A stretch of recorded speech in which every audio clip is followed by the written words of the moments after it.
Bon, c'est le texte ça. Bah allez, délinquance et immigration. Je vais encore pas me faire des potes avec celle-là. Salut tout le monde. Récemment, à la faveur de faits divers sordides, de prises de parole politiques tout aussi sordides, ou de diarrhée télévisuelle encore plus sordide, vous avez sûrement dû entendre des sorties incroyables sur le lien supposément évident qui existe entre délinquance et immigration. Des trucs dans ce genre-là. Hors de question, si vous voulez, que des gens qui remplissent nos prisons, qui commettent 90% de nos crimes et de délits dans nos rues, d'accord, il faudrait se la fermer pour laisser faire. Eh ben non, en plus laisser faire. Hein. Nous constatons qu'à Paris et dans les grandes métropoles, en effet, plus de la moitié de la délinquance de voie publique sont faites par des étrangers, j'ai eu l'occasion de le dire. Mais c'est allé plus loin, hein, puisqu'on a pu entendre sur le sujet Emmanuel Macron, le roi... Le roi des cons donc. balancer ça le soir de son interview Fleuve le 26 octobre 2022. Et donc oui, quand on regarde aujourd'hui la délinquance à Paris, on ne peut pas ne pas voir que la moitié au moins des délinquants, des faits de délinquance qu'on observe, viennent de personnes qui sont des étrangers. Il ne faisait d'ailleurs que poursuivre le discours de son candidat préféré, l'abject Darmanin, qui distille depuis quelques mois des petites statistiques sur la proportion de crimes et de délits commis par les étrangers dans différentes villes de France. D'ailleurs, c'est pas que des déclarations récentes, hein, c'est une marotte qui revient dans la bouche des faf de tous obédience depuis des années en fait. Étranger égale délinquant. Et normalement, en entendant tout ça, vous devez vous demander, mais qu'est-ce qui leur permet d'affirmer des trucs pareils ? Quelles sont leurs sources ? D'où ça sort tout ça ? Si vous vous êtes demandé ça, bravo, vous êtes des vrais. Si vous ne vous êtes pas posé la question, sérieux, non, il faut que ça devienne un réflexe ça, hein. Mais du coup, on va voir ensemble sur quoi se basent ces affirmations, comment on peut faire le lien entre deux choses en statistique, hein, et qu'est-ce que ça signifie vraiment ? Qu'est-ce qu'en dit la science ? Qu'est-ce qu'elle a à répondre à la question ? Y a-t-il un lien entre immigration et délinquance ? C'est par mon chiffre.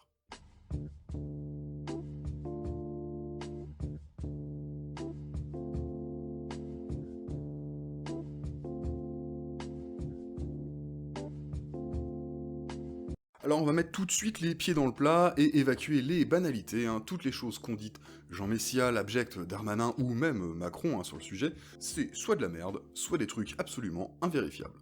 C'est de la merde. Je m'explique. Vous avez pu entendre plus ou moins récemment des choses comme 90% des faits de délinquance à Paris sont dus à des étrangers. Alors, d'où ça sort ça ? Ce chiffre de 90%, il sort pas de nulle part. En effet, on en retrouve la trace dans un document tout ce qu'il y a de plus officiel, publié par le SSMSI, le Service statistique ministériel de la sécurité intérieure, l'INSEE du ministère de l'Intérieur pour résumer. Et ce document, qui date de septembre 2022, montre bien qu'en effet, 93% des vols sans violence commis dans les transports en commun en Île-de-France en 2021 ont été commis par des étrangers. Alors on passe de... Des gens qui remplissent nos prisons, qui commettent 90% de nos crimes et de délits. à une partie des délits commis dans une partie de la France par, il est vrai, 93% d'étrangers, ça représentait en 2021 3000 personnes à peine. Et Jean Messia n'est pas le seul à avoir tordu les faits en fait.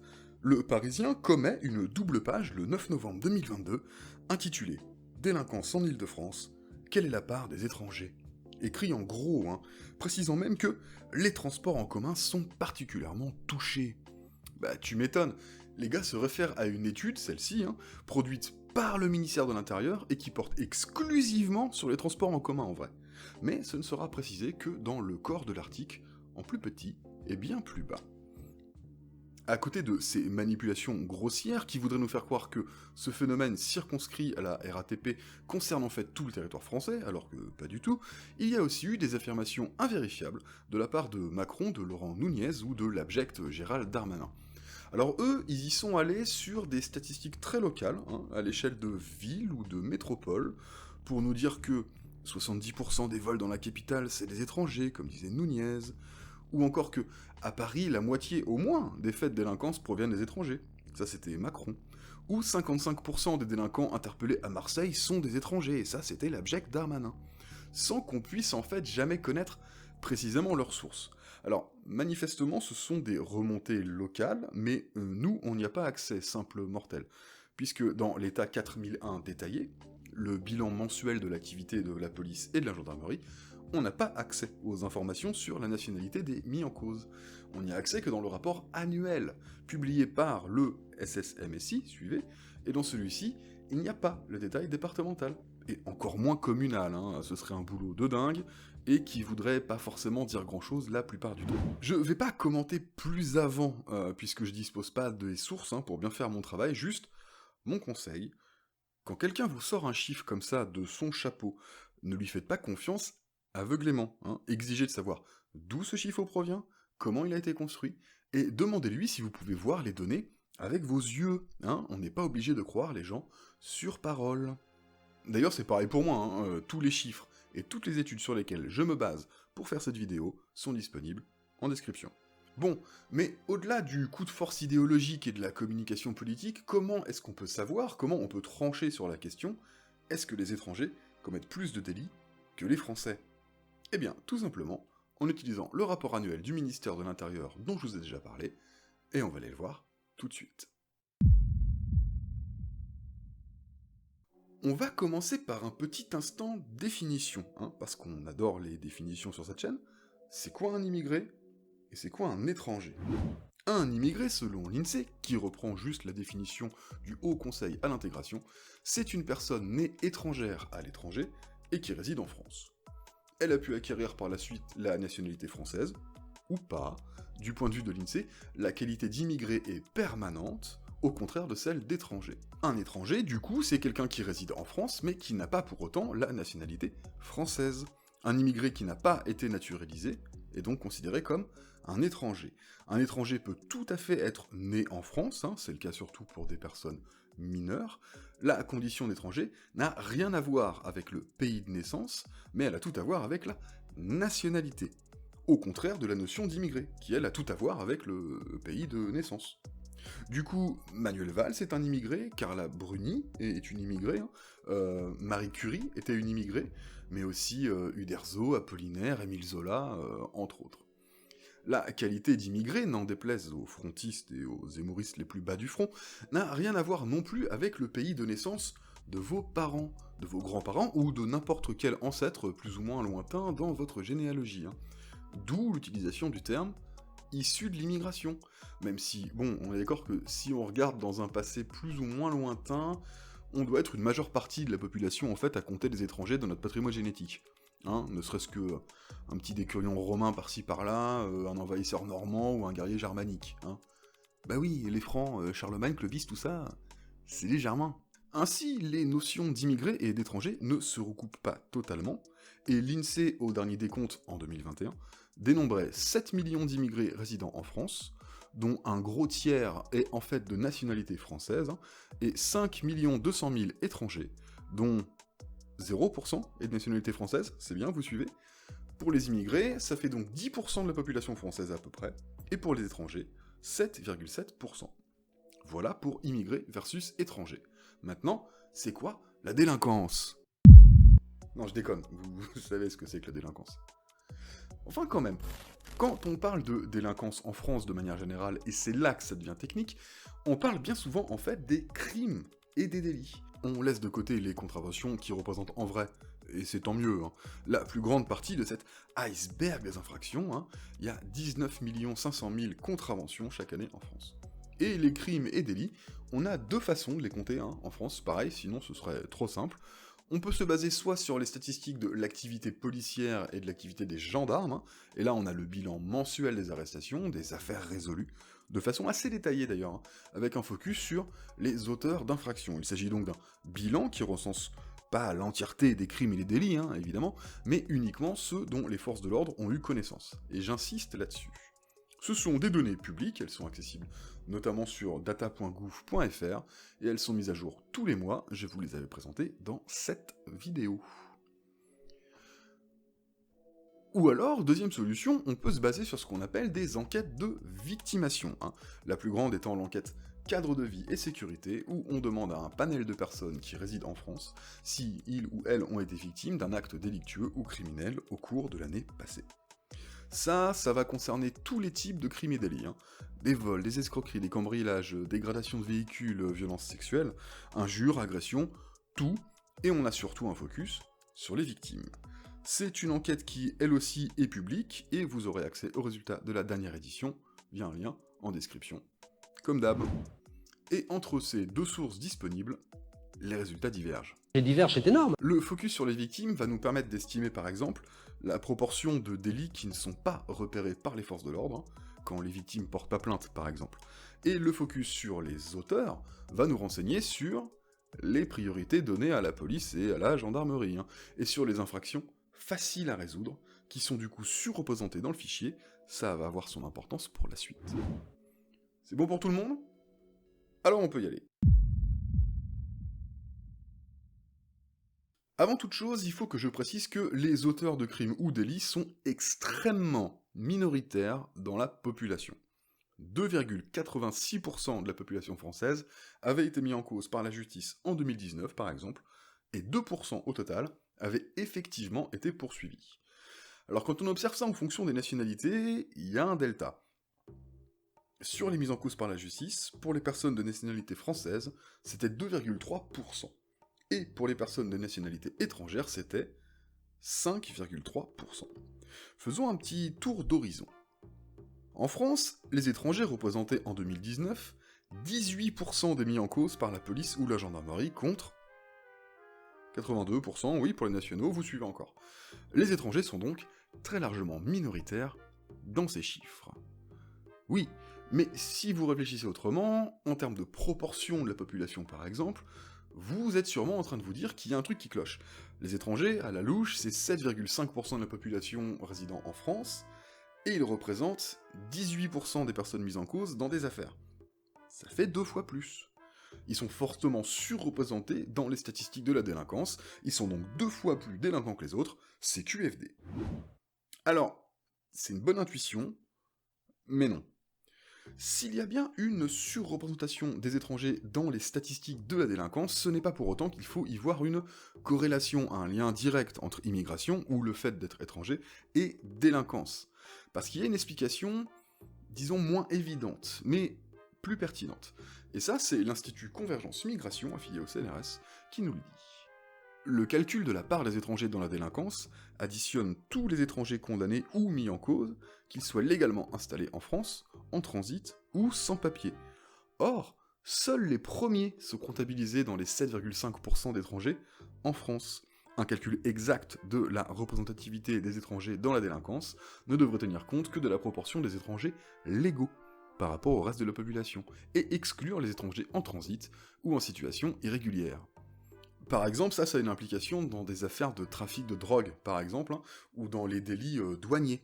De nombreuses personnes étrangères mises en cause sont arrêtées aux frontières ou dans les aéroports, et elles sont en fait même pas résidentes en France. Elles entrent dans les statistiques parce qu'elles ont été arrêtées par la police française. Et ça, c'est un premier truc, pas forcément le plus important d'ailleurs, hein. L'auteur de l'article rappelle aussi utilement que une même personne peut être interpellée plusieurs fois pour le même délit, notamment dans des cas de vol ou de consommation de drogue. Et c'est un truc, ça aussi. On le voit dans le rapport annuel du ministère de l'Intérieur, précisément sur l'usage de stupéfiants, par exemple. Le nombre moyen d'infractions constatées par personne mise en cause, c'est 2,4. Concrètement, c'est un truc que vous connaissez, ça veut dire que la police va aller voir les bons clients et les contrôler plusieurs fois de manière répétée pour aller faire gonfler un petit peu les chiffres. Et la mise en place de l'AFD, l'amende forfaitaire délictuelle, n'a pas été du tout à calmer cette pratique. Au contraire, elle l'a même accentuée. Parce que, avec l'AFD, en plus, il y a du pognon à se faire immédiatement, et il n'y a même plus besoin de passer devant ces salauds de magistrats qui sont rien que des gauchiasses, hein. Il faut être clair, alors soyons clairs. Le problème de la police, c'est la justice! En tout cas, d'après des condés. Et oui, parce que les chiffres de la délinquance, ils sont composés comme une bonne soupe. Il y a différents légumes dedans. Dans certains cas, on va dénombrer le nombre de personnes arrêtées par la police. Une autre fois, ce sera le nombre de victimes qui sont venues déposer plainte. Pour un vol des voitures, c'est le nombre de voitures volées qu'on va compter. Et dans le cas d'un vol de chéquier, c'est le nombre de chèques émis. Il faut donc faire super attention avec ça, avant d'additionner les choux et les carottes. Mais Question de méthode mise à part, les étrangers et les nationaux ne sont pas mis en cause dans le même type d'affaires. Y a-t-il une délinquance spécifique des personnes étrangères? Eh bien oui, selon les différents rapports que j'ai pu consulter pour faire cette vidéo, l'enquête Sécurité et Société, tout d'abord, qui mobilise l'INSEE et le ministère de l'Intérieur, montre que les étrangers se font surtout pincer dans 6 types de délits spécifiques, même s'ils restent toujours minoritaires à chaque fois, je le redis. Les atteintes économiques et financières, les vols, avec ou sans violence, les cambriolages, les vols liés aux véhicules, et ce qu'on appelle les autres crimes et délits. Petit aparté sur les atteintes économiques et financières, parce que c'est là que les étrangers sont le plus représentés. 46% des mis en cause quand même, ça fait beaucoup. Les atteintes économiques et financières, ça regroupe tout ce qui va être faux et usage de faux, contrefaçon, la fraude fiscale, les faux chèques, les fausses cartes de crédit, la vente à la sauvette, mais aussi, et c'est là que ça va nous intéresser vraiment beaucoup, le travail clandestin et l'emploi d'étrangers sans titre de séjour. Donc dans ces deux derniers cas, des délits qui ne peuvent, par définition, toucher que des étrangers, si on accepte la mise en cause des employeurs de clandestins. Il est donc tout à fait normal de voir une forte proportion d'étrangers dans cette catégorie. Avec les vols, en gros, si on fait une grosse catégorie vol avec ou sans violence, cambriolage et vol dans les bagnoles, c'est ça, les délits dans lesquels les étrangers sont les plus surreprésentés. On y reviendra. Si on regarde les statistiques du ministère de la Justice maintenant, qui portent donc sur les condamnations, on constate quoi ? On constate que la part des étrangers dans les condamnations varie selon la nature de l'infraction.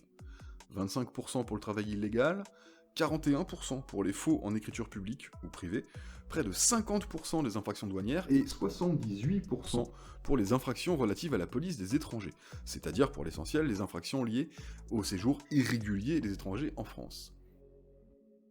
Les immigrés, dont les étrangers et leurs descendants, sont surtout présents dans les types de délinquance qui sont typiquement celles des milieux populaires, mais qui sont également les formes de délinquance les plus visibles, les plus simples, et donc les plus réprimées par la police et la justice. Et surtout, ces populations sont surtout présentes dans les infractions dont la découverte dépend beaucoup de l'initiative policière. Et ces infractions-là occupent une place en fait disproportionnée parmi les mises en cause. Si la population des personnes mises en cause est surtout alimentée par les initiatives policières, sachant que, en matière de petite délinquance, les policiers privilégieront le plus souvent le flagrant délit sur l'enquête, les mécanismes de la discrimination policière peuvent donc jouer massivement, et les étrangers seront par définition surreprésentés de façon artificielle. Les infractions où les étrangers sont le plus représentés sont les infractions qui enregistrent les taux les plus élevés d'élucidation par la police et la gendarmerie, les plus faciles à élucider pour eux. Nombre de délits constatés sont apparentés à une délinquance dite de pauvres, et à la dégradation de la situation dans les quartiers pauvres. Ah bah ça y est, la fameuse délinquance des pauvres, voilà, j'entends déjà les critiques sur un mode expliquer c'est excuser, le laxisme, l'angélisme gauchiasse. Alors, soyons clairs, s'il y a une corrélation, un lien statistique à établir avec la délinquance, je pense que ce n'est pas avec l'immigration qu'il faut le faire, mais que c'est bien plutôt avec la pauvreté et les conditions de vie.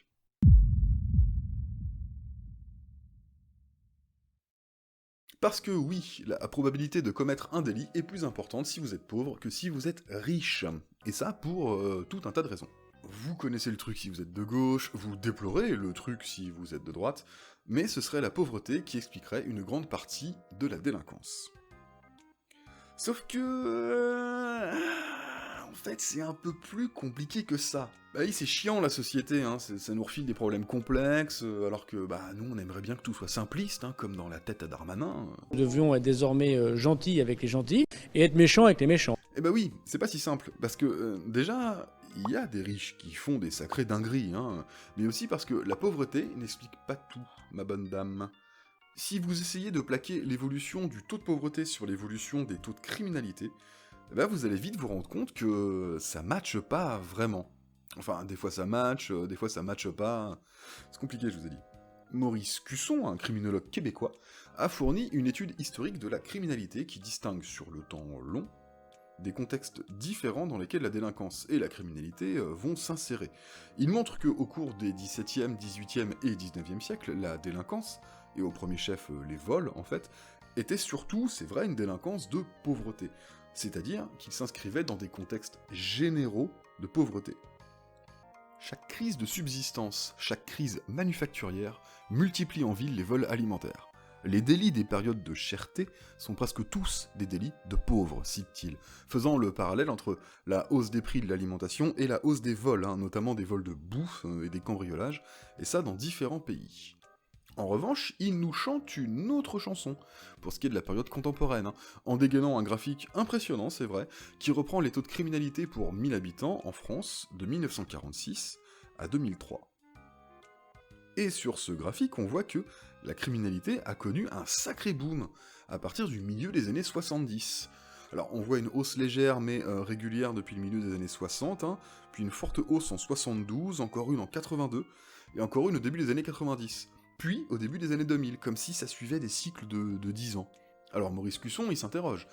La criminalité a été multipliée par 6 en France entre 1955 et 2006, alors même que le revenu national moyen par tête, lui, a été multiplié quasiment par 4 sur la même période.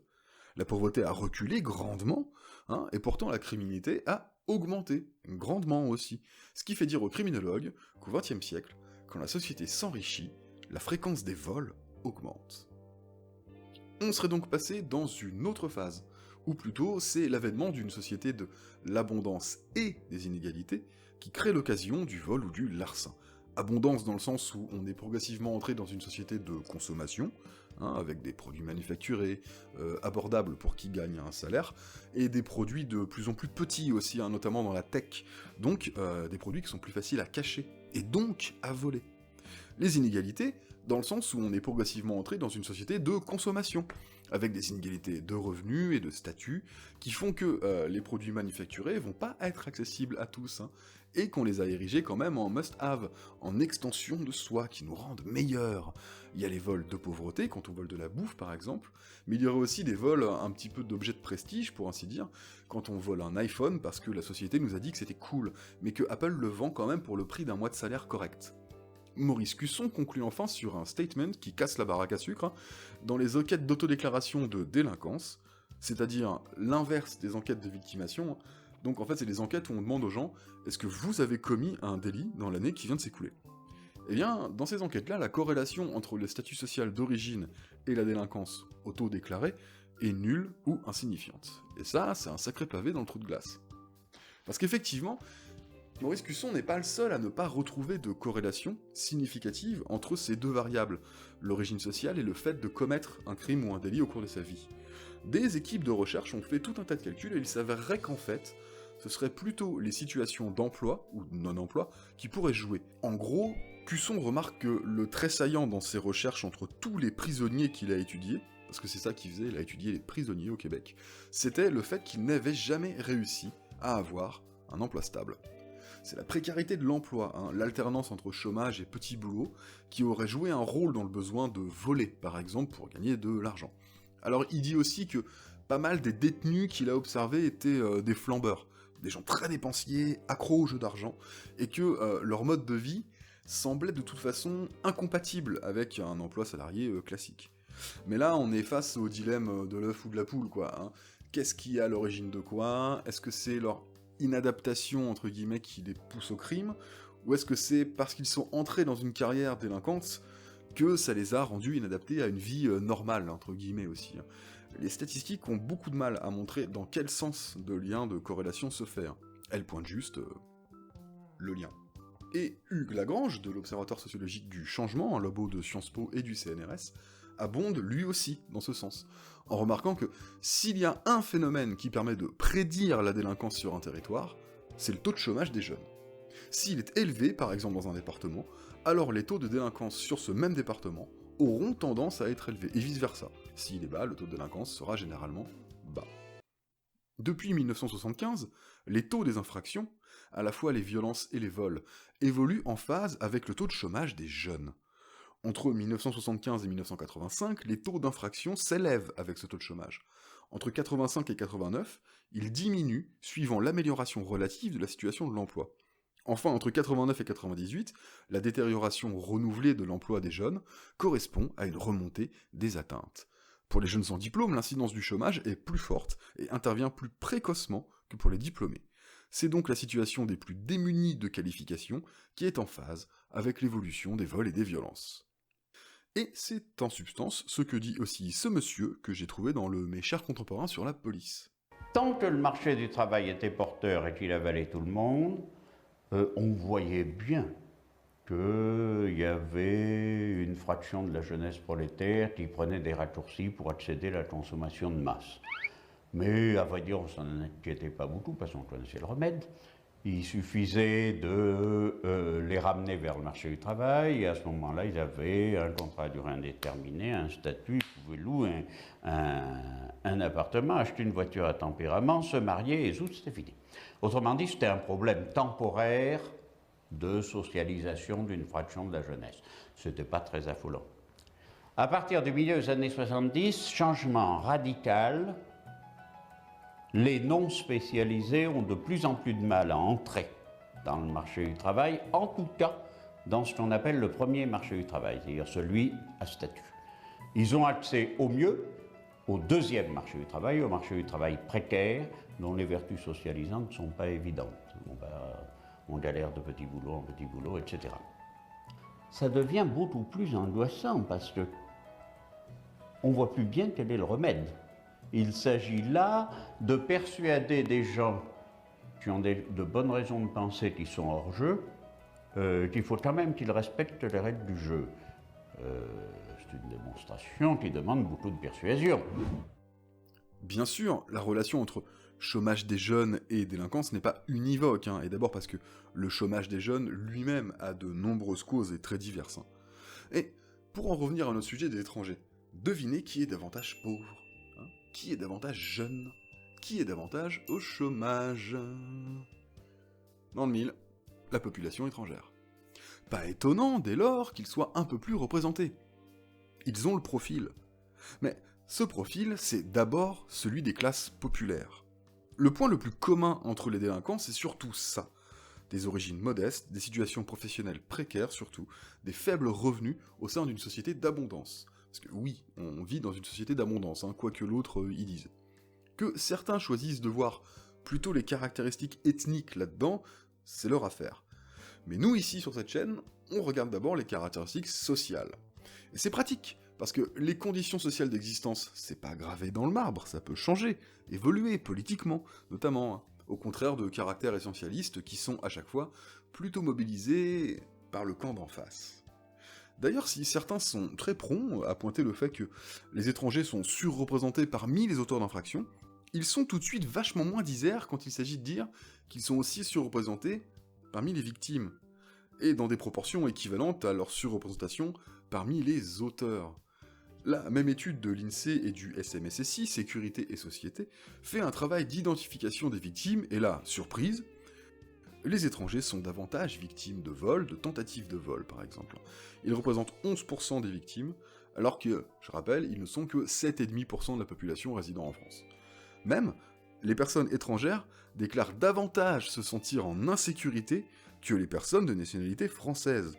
Parce que elles vivent plus souvent que les autres dans des quartiers pourris, là où vivent également ceux qui commettent les actes délictueux, qu'on peut penser dans une certaine mesure comme des compagnons d'infortune.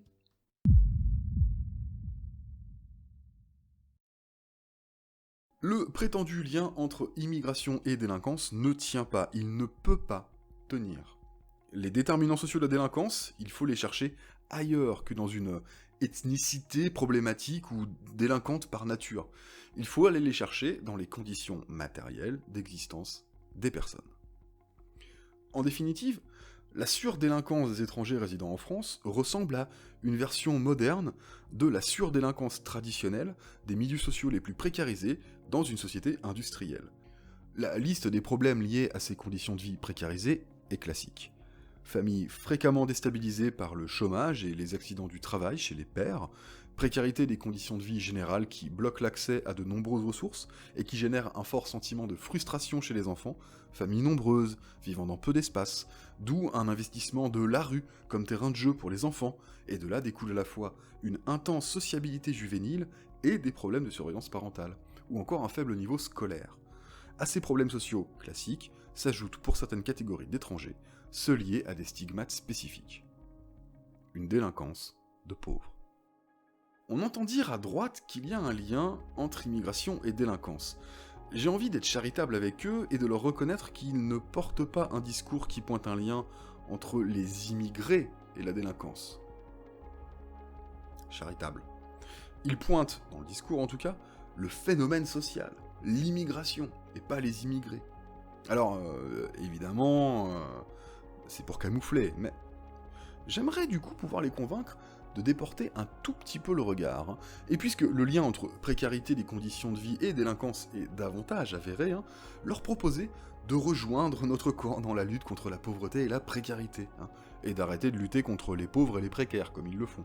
Parce que une vraie politique de lutte contre la délinquance, elle passerait avant tout par ça. Parce que, allez, moi je veux bien les prendre au mot, les Le Pen et les Zemmour. Ok, d'accord, on dégage les étrangers. Ça donnerait quoi sur les statistiques de la délinquance, en vrai? Eh ben, ouais, vous avez résolu 18% du problème. Il vous reste 1,5 million de personnes poursuivables. Voilà. Bravo, c'était très efficace, vous avez réglé le problème, bande de tocards. Je veux dire, si les solutions étaient aussi simplistes que ça, alors il faudrait que, en plus d'une politique anti-étranger, vous commenciez à développer une politique misandre contre les hommes, ou une politique pédophobe, ça veut dire contre les jeunes. Puisque les hommes représentent 82% des mis en cause, alors qu'ils ne sont que 48% de la population, et que les 15-19 ans sont de loin la tranche d'âge la plus concernée par l'activité de la police. Vous êtes prêts à faire ça? Bah non, parce que c'est aussi débile que votre marotte sur les étrangers qui serait la source de tout le mal. Améliorez leurs conditions d'existence. Apprenez aux mecs à payer leur pension alimentaire, ou à pas frapper les autres à tout bout de champ. Ouais, parce que c'est pour ça qu'on est le plus mis en cause, nous les mecs. Et vous verrez, petit à petit, on pourra essayer de commencer à résoudre le problème. Oh la vache, c'était long! Merci à vous, à toi peut-être que tu es tout seul, d'avoir regardé cette vidéo. Vous avez eu bien du courage en tout cas. J'espère qu'elle a pu vous apporter quelques éclairages, quelques arguments, bref, vous apprendre 2-3 trucs. Si vous l'avez trouvé utile, n'hésitez pas à claquer votre plus beau pouce en l'air, à la partager autour de vous, c'est le plus important. Si vous voulez discuter de tout ça, l'espace commentaire est fait pour ça. N'hésitez pas à vous abonner et à activer la cloche si c'est pas déjà fait, ça aide vraiment la chaîne. Nous, on se retrouve très vite dans une prochaine vidéo, promis plus courte. À la prochaine fois.